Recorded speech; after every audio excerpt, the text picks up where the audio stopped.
न काहे नहीं मिलत? मिल जाई, जरूर मिल जाई। एजा ढूंढी, एजा होई। खोजा तनी, तू खोजा ना। हम खोज रहल बानी, जरूर मिल जाई।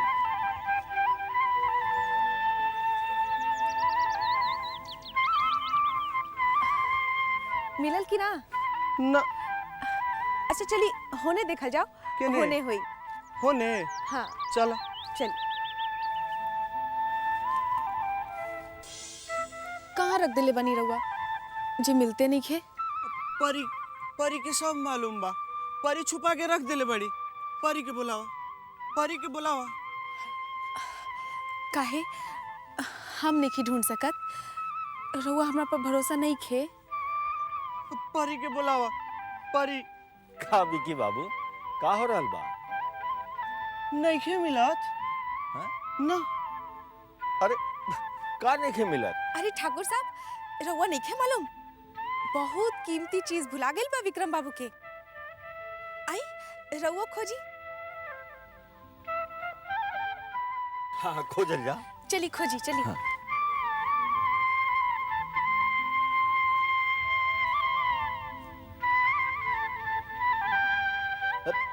खोजा खोजा खोजा खोजा।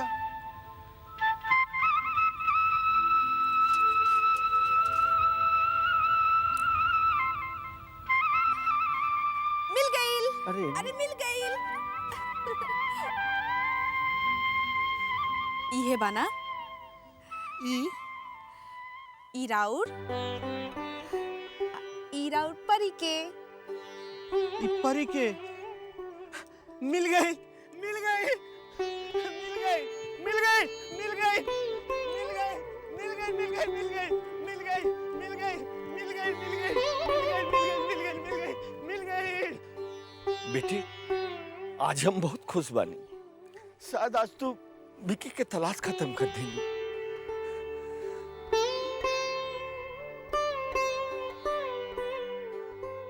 एक बात और, आज से तू हमरा के ठाकुर साहब मत कहिया, बाबूजी कहिया।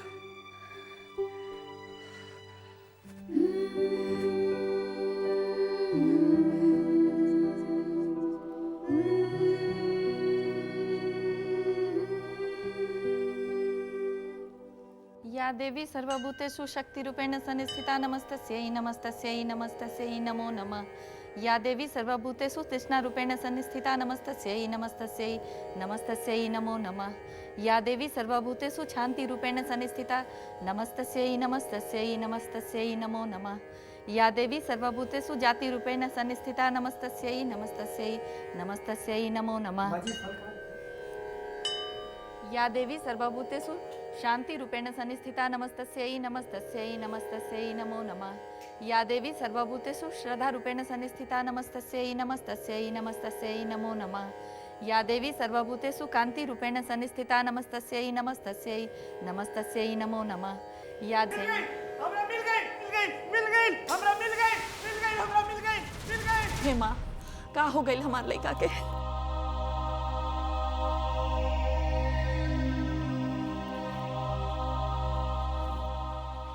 ए जी देखी ना हमार लल्ला के का हो गइल।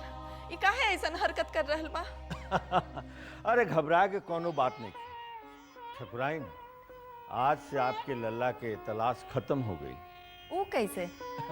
अरे वो तनुजा पता न कहाँ से दूठो कौड़ी लाके दे देली आ कहली कि उहे चीज है जो भुला गई रहे। आ मजा के बात देखा कि बीकी बबुआ के भी विश्वास हो गई कि हाँ उहे चीज है। देखत नहीं थी कितना खुश बाड़न तार लल्ला। उहे तो हमहू देख रहल बानी। लागता कि अब हमार बिक्की बबुआ ठीक हो जाई। हाँ, बाकी वो लड़की के मेहनत और बुद्धि के फल है। हाँ जी, हमहू ओकरा जी खोल के आशीर्वाद दे रहल बानी। वो तो हमेशा बा दुल्हन। माँ जी, अब तो कुछ खास आशीर्वाद चाहिए रउआ से। काहे से कि हमार दीदिया के फोन आइल हा। विजय बबुआ और उनका पूरा परिवार शादी खातिर तैयार हो गए बारन। बस अब बाबूजी के और रउआ जाए की जरूरत बा। काहे से कि बाकी बात दान दहेज। ठीक बा ठीक बा। ए जी, हमरा तो बुझाता कि जल्दी से चल के सब कुछ तय कर दिया जाओ, काहे से कि हाँ माँ जी, मन बदलते देर ना होला। और कहीं रउआ लोग से बेहतर ऑफर मिल जाई, मतलब सुंदर और स्वस्थ लड़की। बड़की बहू,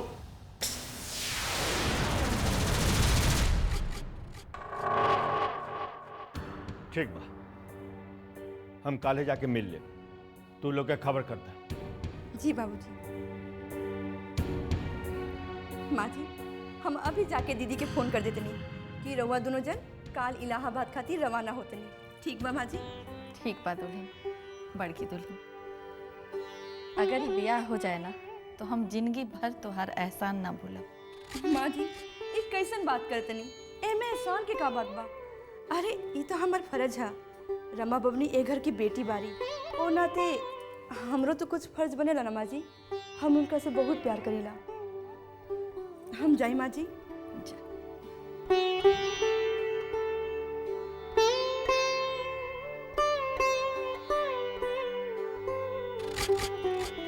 माँ जी।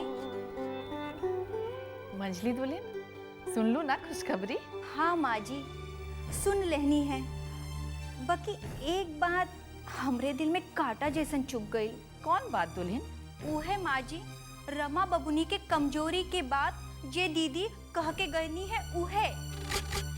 रमा बबुनी के कमजोरी तो हम सबने जनबे करेला ना, बाकी बेर बेर खोचा मार मार के दीदी के वो बात कहे के का जरूरत बा? जाए दा दुल्हन, ये सब बात लेके ज्यादा सोचबू ना तो तबीयत खराब हो जाए। जा अपन कमरा में जाके आराम कर।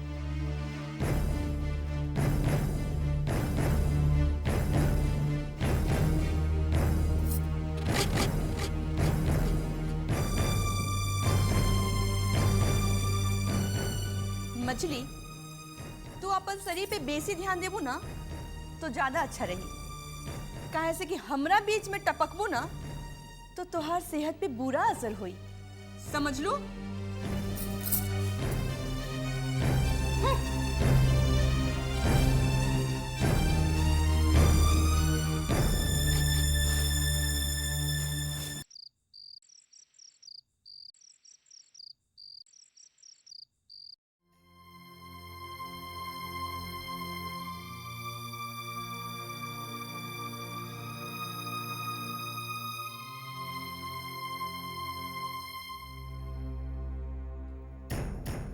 आखिर का बात बा डॉक्टरनी साहब, ये बार बार मंजली दुल्हन के तबीयत काहे खराब हो रहल बा? देखिए, अभी कुछ दिन तक इनको बिल्कुल लेट के ही रहने दीजिए, क्योंकि जब तक बच्चा एक प्रॉपर शेप में नहीं आता है तब तक कभी भी गिर सकता है। नहीं नहीं, घबराने की ज़रूरत नहीं है। मैं कुछ विटामिन और कैल्शियम लिख देती हूँ, टाइम से इन्हें दीजिए। इनके खाने पीने का ध्यान रखिए और आराम की तो बहुत ज़रूरत है। अपना ख्याल रखना।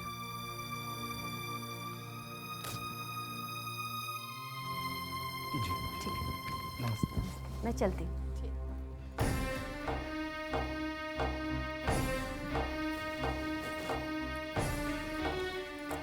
राजी, देख लो मंजली, हम तरह के बे मना करीला, हेने होने घुमल फिरल बंद करा, लेकिन तू हमार एक ना सुनबो। जानते हैं देवर जी, आज मंजली सवेरे सवेरे नीचे बैठका में आ गई हा हमने के बात सुने खातिर। पेट में दर्द जे होत रहे, वो तो हम रसोई में गए रहनी है, बस वहीं से बैठका में। काहे घर के सब नौकर चाकर मर गए हन का? तोरा जे जरूरत बा एजे कमरा में मंगवा ला, नीचे जाके कोई जरूरत नहीं के तोरा। अरे देवर जी, हम तो यही कहत रही कि जब जोना चीज की जरूरत बा हमरा से मांग लिहा। हाँ भौजी, रउए एकर देखभाल करी। अरे रउआ चिंता जीन करी देवर जी, आखिर हमहू तो बड़की माई बने वाला बानी। बस एक बार ये बबुआ घर में आ जाए तो फिर हमहू अपन गोड़ जमीन पे ना धरब। ठीक बा मंजली, अब हम जात नहीं। कोनो जरूरत होके तो हमरा जरूर बुला लिहा, संकोच मत करिहा, हम आपन कमरा में बानी। जी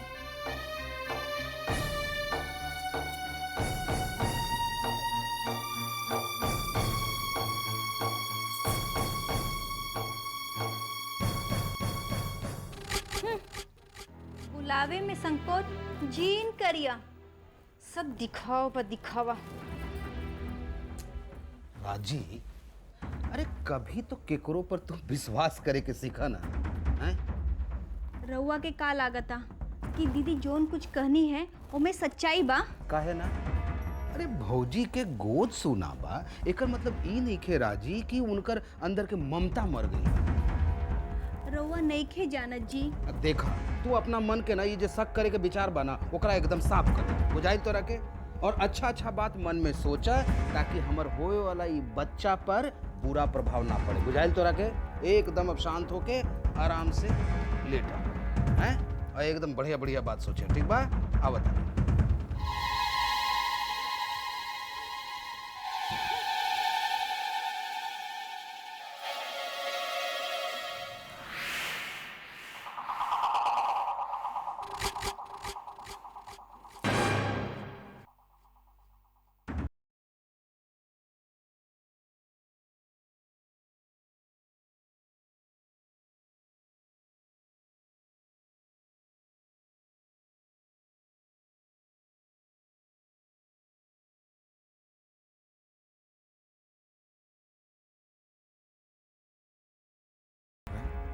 डॉक्टरनी सेवा का कहली? डॉक्टरनी साहिबा तो खुद ही परेशान बाड़ी कि बेर बेर मंझली दुल्हन के तबीयत काहे बिगड़ रहल बा।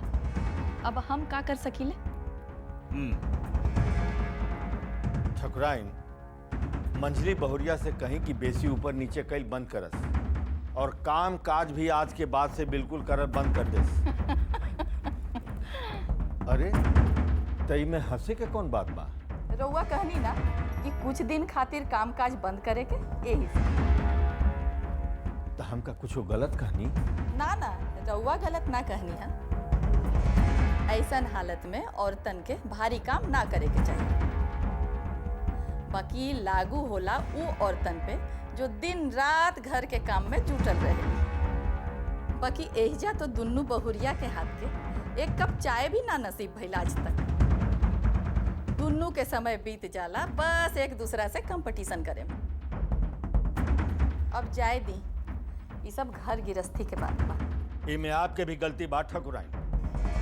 दुन्नू बहुरिया के गलती देखला के बाद भी रउआ उन लोग के कुछ न करे। दुन्नू बहुरिया के पहले से हमारा खानदान के और घर के रीति रिवाज बता देवे के चाहत रहे। बाकी अब पछताए होत का जब चिड़िया चुग गई खेत। रउआ ठीक कहता नहीं। बाकी अभी सोची कि मंझली बहुरिया के उनकर मायके भिजवा दिहल जाओ। हमहू तो यह सोचत रहनी है। बाकी मंझली दुल्हन के नैहर शहर से बहुत दूर बा। वही जाना डॉक्टर के ठिकाना बा ना अस्पताल के। अब सब कुछ जानला के बाद हम कैसे भेज दी मंझली के?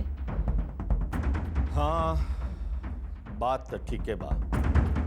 बाकी रउआ मंझली बहुरिया के तनी ध्यान रखल कर जी। बड़की बहुरिया से तो संतान के कोनो उम्मीद नहीं की।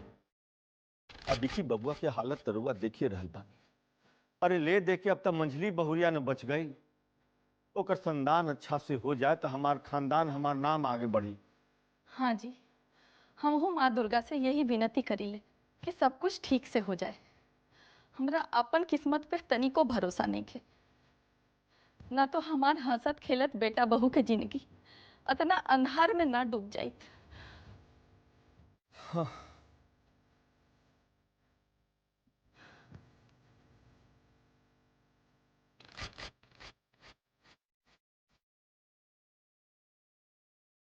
बच्चा पैदा होके से पहले मंजली की इतना फिक्र, और बच्चा पैदा हो जाए तो ही घर में हमार कोनो मान सम्मान ना रही। का सुमी रानी, तारा तो कुछ न कुछ करे के पड़ी।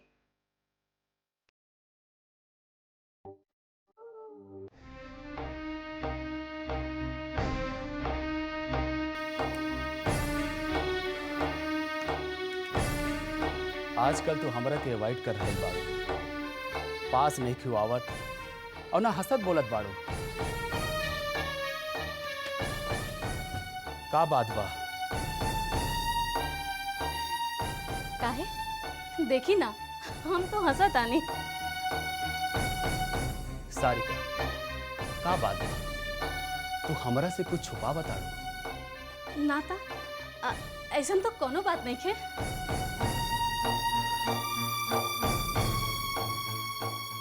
सारिका, हम तोहरा के पिछला 1 साल से देखा था, बाकी तोहार अचानक ही बदलाव हमरा अच्छा नहीं खेला।